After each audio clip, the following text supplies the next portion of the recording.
How's it going, everybody? Back here to preview Patriots Redskins Week 5. Coming up tomorrow afternoon down in Landover, Maryland. Patriots are 15-point favorites, and the over-under is 42. I like the Patriots to cover, but I like the under and the over-under. Not much to get into with this week's game. This feels like this should be another laugher of a Patriots victory. The coach they're facing is avidly trying to get fired. Probably will happen either immediately after the game tomorrow or Monday morning. You have to figure the Redskins will dismiss Jay Gruden. Announced yesterday that he will be starting Colt McCoy at quarterback this week. The front office wants him to start Dwayne Haskins. There was a divide in the team between the front office and the coaching staff over Dwayne Haskins. Gruden didn't want Haskins. It's apparent at this point he doesn't believe in him, or he's just not ready. I don't think he believes in him, and he also doesn't believe he's ready. There's not one thing I do want to look for in this game is the offense and the running game in particular. Because this is a game the Patriots should get up early, and can they run the ball to control the clock? Because their running game has been non-existent this year. Sony Michel might be the most disappointing player in the NFL behind Todd Gurley through the first 4 weeks of the season. A lot of people had Michel pegged for big things this year, including myself, and I believe the talent's there. But, with the decimated injuries at the offensive line, Michel's done nothing. And those special running backs can create stuff out of bad offensive lines. It doesn't matter. Like Saquon Barkley and Ezekiel Elliott. I want to see the running game improve. The Redskins' defense is very poor. They should be able to run in this game. They should be able to get up early, and then should be able to try to control the clock with the running game, which is something I think is vitally, vitally important. Because if they don't get their running game going, they're in trouble. It's one thing, there are people out there that doesn't believe the running game is important or running backs are important. I largely agree. I don't believe in spending huge resources at the position. But we saw it in 2015. The Patriots went to Denver for that AFC Championship game, and they had zero running threat whatsoever, and it killed them. It absolutely killed them. So, that can't continue. They need to get the running game going. They need to try and get James White involved, Rex Burkhead involved, whatever they can do to get the ground game started. Also in the passing game, there's some questions. After last week's poor performance against the Bills, the Bills have a much better defense than the Redskins do. But I want to see a more crisp passing game. I want to see Dorsett involved again, but they got to get Gordon more involved. Now, I think it's apparent at this point that Josh Gordon has lost a step or two. He's not the receiver he was at that dominant year in Cleveland he had in 2013 when he came here and lit up Aqib Talib in that game in December of 2013. But they got to get him more involved. They got to get Edelman involved again. Edelman's probably still a little banged up. He might not play tomorrow. But this is a good game to test some things because this game should be over within 5 minutes. The Redskins are going to be a bottom 3 team in the league this year. They're down there with the Jets and the Dolphins in terms of competing for the first overall pick, or they should be.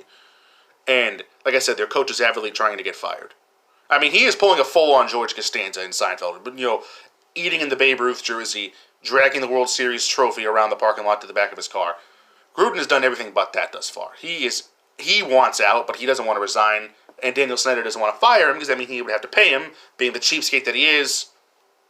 You get the picture. We talked about that earlier in the week. Again, I like the Patriots to cover the spread, but I like the over-under to be low because the Redskins won't score in this game. The Redskins will not drive the length of the field for a touchdown, in my opinion. They might get a short field and score a touchdown, or they might kick a field goal. But again, if you have the Patriots fantasy defense, again, pound them again, because they should have a great day. They continue to be absolutely dominant. So, again, Brady was not good last week in Buffalo, and I want Brady to get Jacoby Myers more involved in the offense. That interception in the end zone last week, Myers was standing right in front of him, and he tried to force the ball to Edelman. Get Jacoby Myers more involved in the offense. He made the roster for a reason. He works his butt off. He's talent there. He looks great whenever Jared Stidham's in the game. Why won't Brady throw to him? Does he have no use to forcing a young receiver? So that's the big question mark. I want Myers more involved, and we talked about the running game. Another thing that there is to talk about this week, obviously, is the new kicker. Stephen Gostkowski, to IR. They bring in a new kicker this week, and Mike Nugent. And Mike Nugent actually was one of the most critical ones of the extra point change, which Bill Belichick was the chief lobbyist for, and ironic enough. So, see how he does there. This will be the first time since 2010 that somebody other than Stephen Gostkowski is kicking field goals and extra points for the Patriots. Gostkowski, to IR, done for the year, with a hip injury, which, I'm not going to say an injury is good news, but that should explain why he has struggled so much this year. It's not all mental. There was something wrong. And so That's so we have a new kicker. Should be interesting to see. Sometimes with these kicker situations that we see around the league, sometimes teams will just start to go for two all the time. I wonder if Belichick will do that or not with this situation. Does he trust Mike Nugent in his first week in the team? So, like I said, short show today because not much to get to with this game. Should be another laugher of a game for the Patriots, up big early and dominating, hopefully. But like I said, what really gets me in this game is watch the stands to see how many Patriots fans will be in the crowd.